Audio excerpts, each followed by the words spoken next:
prioritize the safety of civilians. We believe, and we continue to believe, that dialogue and diplomacy should be pursued to de-escalate tensions and address underlying issues. Sir, it is also imperative that the sovereignty and territorial integrity of all states in the region be respected. Given the gravity of the situation, the Cabinet Committee of Security, CCS, met on 1 March under the chairmanship of the Honorable Prime Minister. It was briefed on the airstrikes in Iran and the subsequent attacks in several Gulf countries. The CCS was concerned over the safety and security of the Indian community in the region. It also focused on the implications for regional security and for economic and commercial activities. The committee was apprised of difficulties faced by Indian travelers transiting the region and by students appearing for scheduled examinations in these countries. It directed all concerned ministries and departments to take appropriate measures to respond to these problems. Honorable Prime Minister continues to closely monitor emerging developments, and relevant ministries are coordinating to ensure effective responses. Sir, the conflict has continued to intensify and the security situation in the region has deteriorated significantly. We have noted that, in fact, the conflict has spread to other nations with mounting destruction and deaths. Normal life and economic activities in the entire region are visibly affected and in some cases have come to a halt. We therefore reiterated our call on 3 March for dialogue and diplomacy and spoke up for an early end to the conflict. I am confident, Chairman Sir, that the House joins me in expressing our sorrow at the loss of lives. Honorable Chairman Sir, while any development that negatively impacts peace and security in the world is deeply troubling, this ongoing conflict is an issue of particular concern for India. We are a neighboring region and understandably have obvious stakes that West Asia remains stable and peaceful. There are almost 1 crore Indian citizens who live and work in the Gulf nations. In Iran too, there are a few thousand Indians who are there for study or for employment. The region is key to our energy security and includes many important suppliers of oil and gas. Chairman Sir, the Gulf is also a major trade partner, accounting for almost $200 billion annually. The House is also aware that in the last decade, there has been significant investment from the region into the Indian economy. Therefore, serious supply chain disruptions and climate of instability that we perceive are serious issues.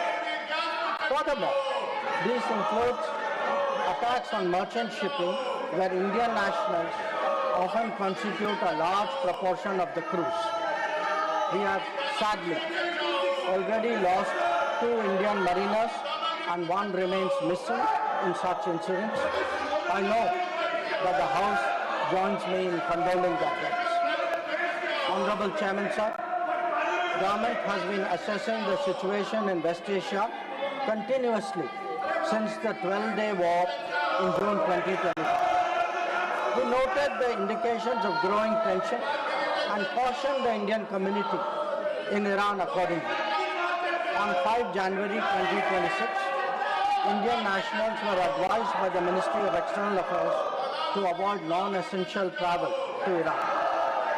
Those already resident there were urged to register with the embassy, exercise due caution, and monitor the embassy website and social media handles. A second advisory was issued on 14 January, reiterating this advice to avoid travel in even stronger terms. The Directorate General of Shipping, Mumbai, in parallel, issued its own advisory on 14 January for Indian seafarers, asking them to follow embassy advisories and avoid unnecessary movement ashore. Recruitment and shipping companies were asked not to deploy or send Indian seafarers to Iran. Sir, reflecting our assessment of the evolving situation, the Indian Embassy in Tehran issued another advisory on 14 February urging Indian nationals, including students, pilgrims, business persons and tourists, to leave Iran by all available means of transport, including commercial flights.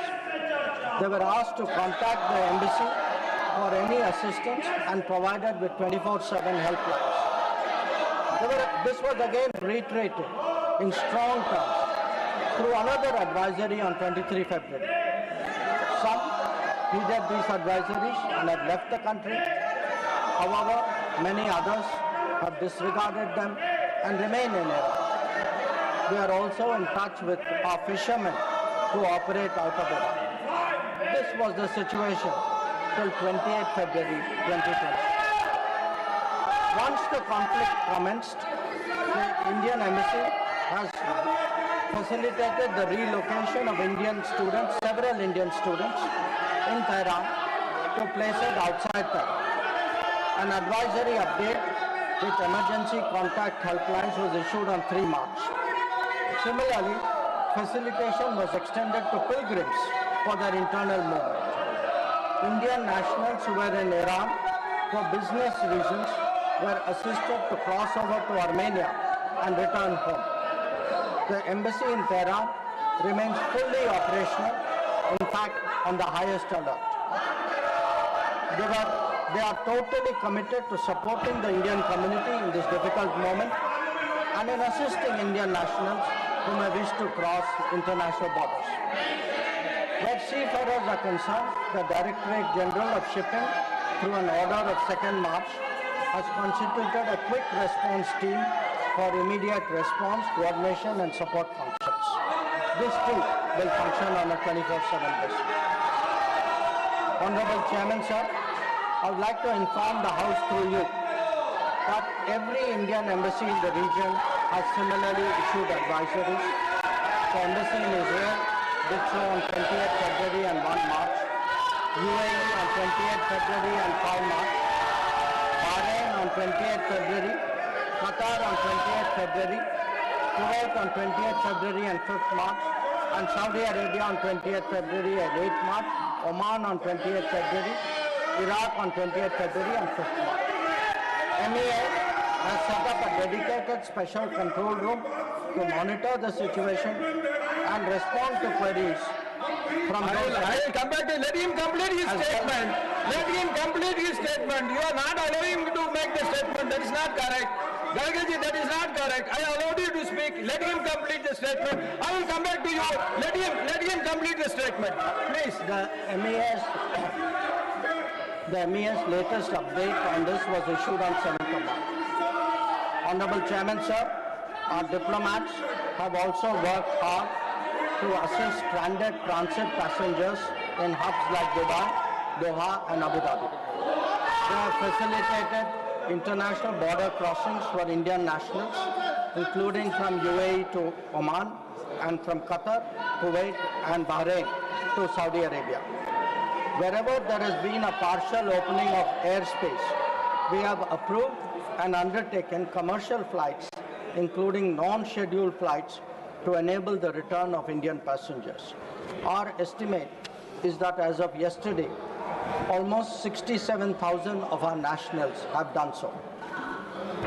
Sir, I also saw, today I was informed of a information put out by the Ministry of Civil Aviation, and this tells us of the efforts government is making. Yesterday there were 15 inbound flights operated by Indian carriers which arrived in India, on the 7th. On the 8th there were 49 flights on the 9th there are 50 flights. So I want to assure the House that every effort is being made that those who are stuck in the region, those who are transit passengers who are there, those who need to come back urgently from this region, we are making every effort for them to do so. Chairman, sir, throughout this period, Throughout this period, government maintained close contact with relevant countries. Honorable Prime Minister himself has spoken to the President of UAE, the Amir of Qatar, the Crown Prince of Saudi Arabia, the Crown Prince of Kuwait, the King of Bahrain, the Sultan of Oman, the King of Jordan, and the Prime Minister of Israel. In each case, we received assurances that the well-being of the Indian community would be a priority for the host government. I have similarly been in close touch with my counterparts in these countries. Insofar as the United States is concerned, we have maintained regular contacts through diplomatic channels. While attempts have been made, contacts with Iran at the leadership level are obviously difficult at this time. I have, however, spoken to Foreign Minister Arakchi on 28 February and 5 March 2026. We will continue these high-level conversations in the coming days. Sir, the House will also be interested in the issue of an Iranian vessel that is currently docked in Kochi. The Iranian side had requested permission on 28 February for 3 ships in the region to dock at our ports. This was accorded on 1 March. IRIS Lavan actually docked on 4th March in Kochi. The crew is currently in Indian naval facilities. We believe that this was the right thing to do, and the Iranian foreign minister has expressed his country's thanks for this humane gesture. Honorable Chairman, sir, in view of the implications of this conflict for our energy security, I also seek to address that particular concern. Government remains committed to ensuring that fully taking into account availability, costs, and risks of the energy markets. For us, the interests of the Indian consumer has and will always be the overriding priority. Where required, Indian diplomacy has supported the endeavors of our energy enterprises in this volatile situation. Honorable Chairman, sir, let me conclude by highlighting the 3 guiding factors of our approach. 1. India is in favor of peace and urges a return to dialogue and diplomacy. We advocate de-escalation, restraint, and ensuring the safety of civilians. 2. The well-being and security of the Indian community in the region is our priority. We will continue to work with the governments of the region towards that end. And 3. Our national interest, including energy security and trade flows, will always be paramount. I'm confident, sir, that the government has the full support